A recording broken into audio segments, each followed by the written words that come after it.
ማለዳ የመጣ ስታነቃኝ እንደምን አደራችሁ ክቡራትና ክቡራን የምፅዓቱ አዋጅ ነጋሪ አገልግሎት አድማጮቻችን፣ ሰላም ለእናንተ ይሁን። የማለዳ ቁርሳችንን አሁን ጀምረናል። አዘጋጅ እና አቅራቢ ፓስተር አለማየሁ ነሞ። መልካም ጊዜ ሆነላችሁ። ከሕይወት ምንጭ ውሃ ስታረካኝ ሰላም ጤና ይስጥልን። እንደምን አደራችሁ። ይህ በምፅዓቱ አዋጅ ነጋሪ አገልግሎት እየተዘጋጀ የሚቀርብላችሁ የማለዳ ቁርስ ፕሮግራማችን ነው። ወደ ዛሬው የማለዳ ቁርስ ፕሮግራማችን ከማለፋችን በፊት ይህንን ማለዳ የሰጠንን አምላካችንንና አባታችንን አብረን አመስግነን ወደ ዛሬው የማለዳ ቁርሳችን እናልፋለን።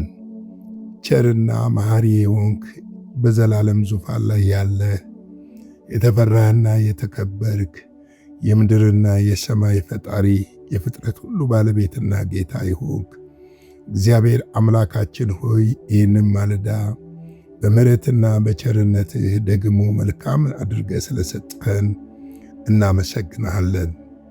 ስለበዛልን ጸጋ፣ ስለበዛልን ምሕረት፣ ስለበዛልን ጥበቃ፣ ስለተደረገልን ቸርነትና በጎነት ሁሉ ክብር ምስጋና ከዘላለም እስከ ዘላለም ለታላቁ ስም ይሁን። አንተ ረድተኸን እነሆ በዚህ ማለዳ ደግሞ ሕያውና ቅዱስ የሆነው ቃልህን ለመስማት በፊትህ አለንና ያንተ የምሕረት እጅ አሁንም እንዲዳስሰን በኢየሱስ ክርስቶስ ስም እንጠይቃለን። እግዚአብሔር ሆይ አንተ ድንቅ ታላቅ ኃያል ብርቱ አምላክ ነህና እነሆ ደግሞ ይህንን ቅዱስ የሆነውን ቃልህን እንድትባርክልንና በቃል መንፈስ ሕይወታችንን እንድታንጸው በመንገዳችንም እንድትመራን በዚህ በመጨረሻው ዘመን ደግሞ ጌታዊ ከእንቅልፍ የምንነሳበት የምንነቃበት የምንተጋበት ፊትህን የምንፈልግበት ዘመን እንዲሆንልን በኢየሱስ ክርስቶስ ስም እንጠይቃለን። በዚህ ባለቀ ጊዜ እግዚአብሔር ሆይ ከቃልህ ጋር እንድንጣበቅ ከዙፋን ስር እንድንገኝ በነገር ሁሉ እንድትረዳን አቅም፣ ጉልበት፣ ብርታት እንድትሆነን በኢየሱስ ስም እንጠይቃለን። ሁሉ ለስምህ ክብር ይሁን። ቃልህን ባርክልን በጌታ በመድኃኒታችን በኢየሱስ ክርስቶስ ስም አሜን። እንግዲህ በትናንትና 2 ቁጥር 6 እና 7 ነበር የተመለከትነው። ያው እንደምታውቁት እየተመለከትን ያለነው የኤፌሶንን መጽሐፍ ምዕራፍ 2 ነው። ቁጥር 6 እና 7 በትናንትና 2 በመጠኑም ቢሆን ለማየት ሞክረናል።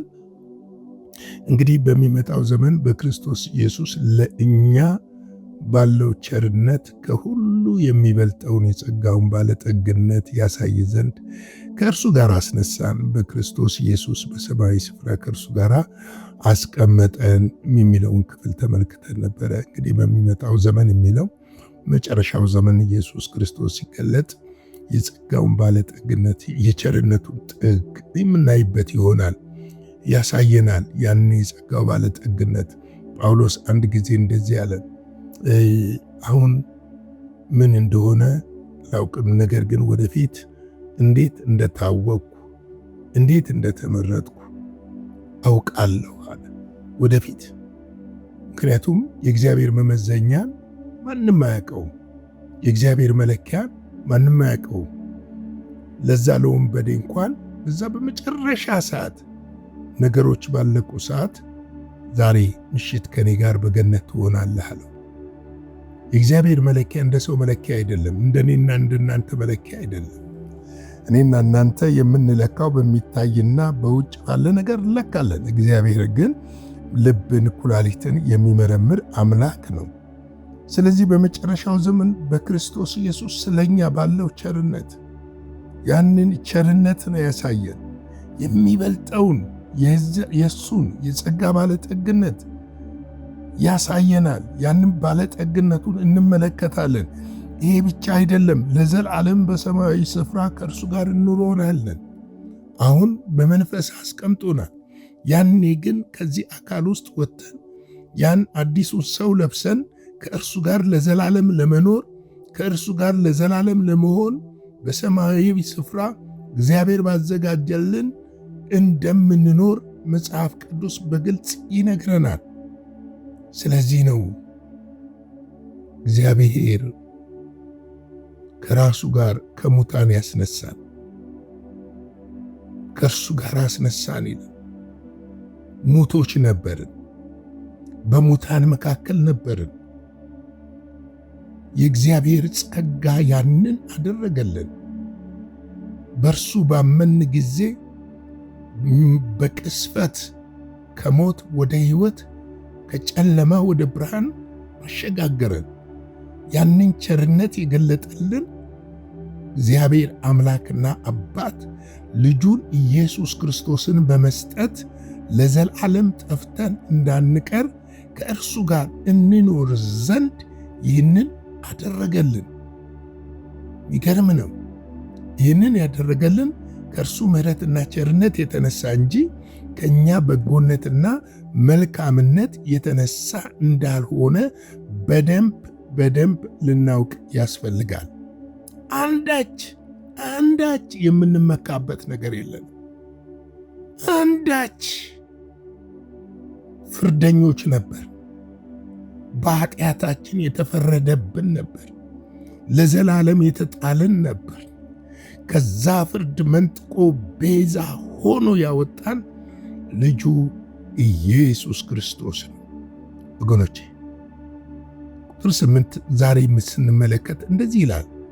ጸጋው ይልና በእምነት አድኗችኋልና ይህም የእግዚአብሔር ስጦታ ነው እንጂ ከእናንተ አይደለም ይላል። ፕሬዝ ጋድ ሃሌሉያ። ከእናንተ አይደለም። ሱት ስለቀየርን በራሳችን ጽድቅ የቆምን እንዳይመስለን እንጠንቀቅ። እግዚአብሔር በልጁ አይቀልድም። እግዚአብሔር በጸጋው አይቀልድም። እግዚአብሔር በጽድቅ በቅድስናው አይቀልድም። ያስከፈለው ልጁን ነው። እኛ መክፈል ሲገባን ከፍለንም ልንድን እንደማንችል ሲያውቅ እግዚአብሔር ልጁ ኢየሱስ ክርስቶስን ሰጠን። ምክንያቱም የእኛን ደም ይዘን ብንገባ ቆሻሻ የኃጢአት የተበከለ ደም ነውና ንጹሕ የሆነውን የልጁን ደም ተመልክቶ በዛ ንጹሕ ደም አጥቦን ዛሬ በጸጋ በእምነት አድኖናል። መዳናችን ምንጩ የክርስቶስ ኢየሱስ ጸጋ ነው። መዳናችን ምንጩ የኢየሱስ ክርስቶስ ሞትና ትንሣኤ ነው። የመዳናችን ምንጩ የተከፈለልን የመስቀል ላይ ዋጋ ነው። ያ ዋጋ ባይከፈልልን ኑሮ እኔና እናንተ አንድንም ነበር። ተመልከቱ፣ ከእናንተ አይደለም፣ የእግዚአብሔር ስጦታ ነው። ስጦታውን ያቀረበው የሰጣችሁ እግዚአብሔር ነው። እናንተ ጋር ማዳን የሚችል ስጦታም ሆነ ችሎታ ብቃትም የለም። እግዚአብሔር ይህንን ያለው ባመናችሁ ጊዜ፣ በእርሱ ሥራ ባመናችሁ ጊዜ በጸጋው እንዲያው ድናችኋል።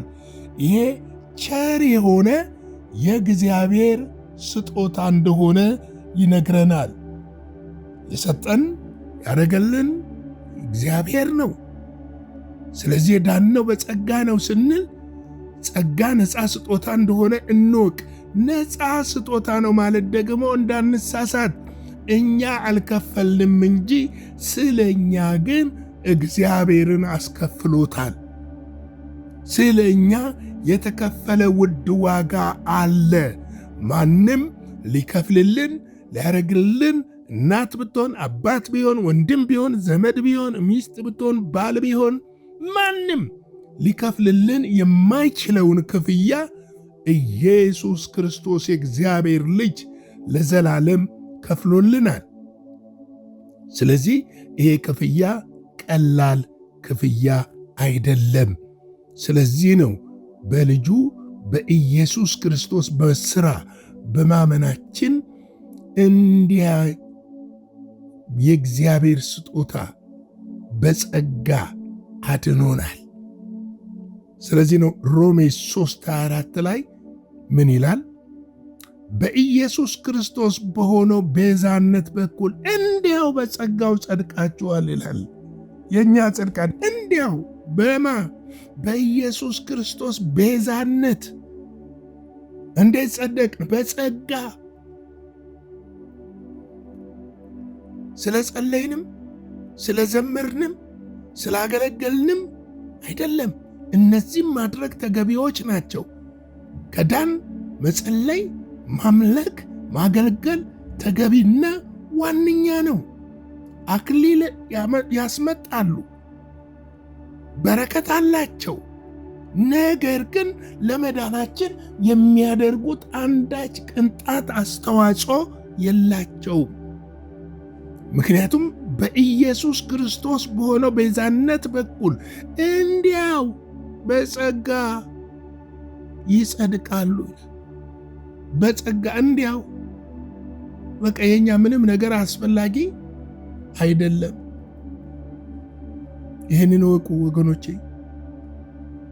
እንዲያው በጸጋ ነው የምንጸድቀው።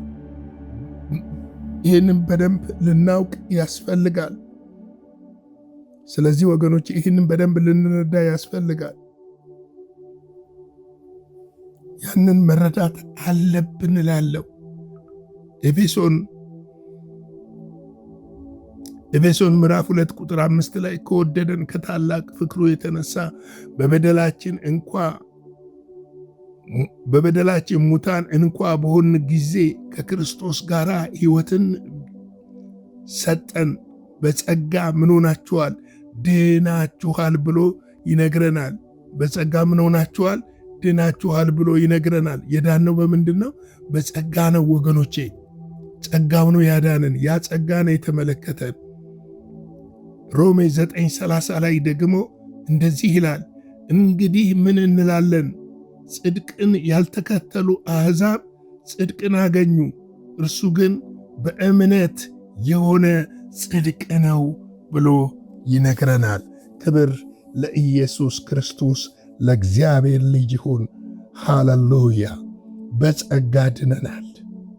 ጸጋው ነው ያዳንን፣ ሌላ ምንም አይደለም። የመዳናችን መንገድም ምናችንም አይደለም፣ ዘራችንም ማንነታችንም አይደለም፣ አገልጋይም ስለሆንን አይደለም። እንዲያው በጸጋ በእምነት ድነናል። ሃሌሉያ! እንግዲህ ላይክ፣ ሼር፣ ሰብስክራይብ እያደረጋችሁ ይህንን አገልግሎት ለብዙዎች እንዲደርስ እንድታደርጉ በጌታ ፍቅር ጠይቃችኋለሁ። የዛሬውን የማለዳ ቁርስ በዚህ ላይ ልግታና አጭር ጸሎት ጸልየን እንጨርስ። የዘላለም አምላክ እግዚአብሔር ሆይ በጌታ በኢየሱስ ክርስቶስ ስለተደረገልን መዳን ክብር ምስጋና ለአንተ እንሰጥሃለን። ስለተከፈለልን ዋጋ፣ መርገማችንን ስለወሰድክ፣ በደምህ ስላጠብከን፣ በቁስልህ ስለፈወስከን፣ በልጅ በክርስቶስ ኢየሱስ ስለባረከን፣ ቸርነትህና ምሕረትህን በሕይወታችን ስለገለጥክ በኢየሱስ ክርስቶስ ስም እናመሰግናለን። አንዳች ከኛ የሆነ የለም፣ ሁሉ ባንተ ለአንተ ክብር ነውና ክብር ምስጋና ለአንተ ይሁን። እግዚአብሔር ሆይ እንዲሁ ወደህናል። የሚወደድ ባልነበረን ጊዜ እግዚአብሔር ሆይ ወደድክን። አመፀኞች ሆነን ሳለን ወደድከን። እግዚአብሔር ሆይ ጽድቅ የማይገባ ሆነን ሳለን ወደድከን። እንዲሁ ግን በነፃ ወደ እኔ ኑ ብለህ ጠራሃን። ጌታ እግዚአብሔር ሆይ ከጨለማ ወጣን፣ ውብ ብርሃን ውስጥ መራሃን። እግዚአብሔር ሆይ ጽድቅህን ሰጠን፣ ቅድስናና ቤዛ ሆንከን። ስለዚህ እናመሰግንሃለን። አሁንም እኔና ወገኖቼን በዚህ በመጨረሻ ዘመን አንተ ስትመጣ በመንገድ እንዳንቀር ያንተ እጅ አጥብቆ እንዲይዘን በመንፈስና በኃይልህ እንድታስታጥቀን ሞገስህና ክብር ከኛ ጋር ላይ እንዲሆን ከክፉዎች ሁሉና ከክፉ ወጥመድ በምድር ላይ ካለ እንድትጠብቀን እንጠይቅሃለን። እግዚአብሔር ስለሰጠን ጊዜ ተመስገን። በደም ሸፍነን፣ ቀሪውን ጊዜ ባርክልን። በልጅህ በኢየሱስ ክርስቶስ ሕያውና ጻድቅ ስም አሜን።